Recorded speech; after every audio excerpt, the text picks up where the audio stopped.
Moi c'est Tom et aujourd'hui on va parler d'airdrop. Donc on va voir ce que c'est un airdrop et comment est-ce qu'on peut se faire de la thune avec ces airdrops.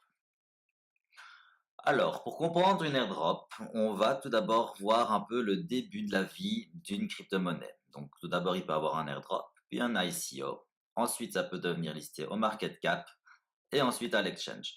Donc un airdrop, c'est quoi? On peut voir un airdrop comme une publicité, c'est-à-dire que la société qui va commencer un projet va émettre des crypto-monnaies gratuites afin de se faire connaître.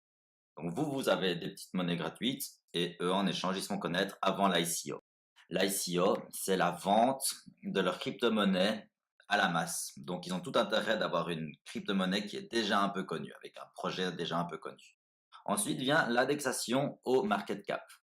Une fois que la crypto-monnaie sera indexée, elle va prendre vraiment sa valeur. Donc en fait, elle va prendre sa valeur par rapport à l'offre et la demande.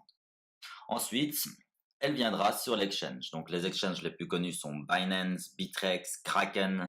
Et une fois que la crypto sera là, vous pourrez retirer vos gains.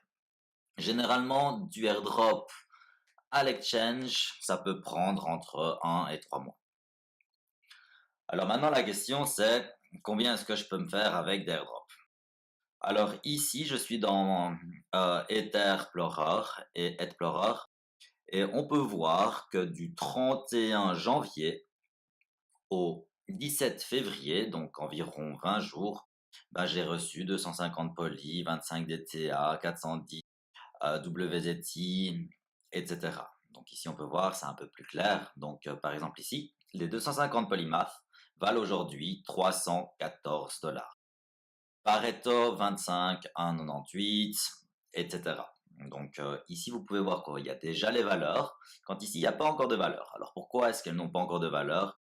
Eh bien tout simplement parce qu'elles n'ont pas encore été listées au market cap, donc elles n'ont pas encore leur valeur.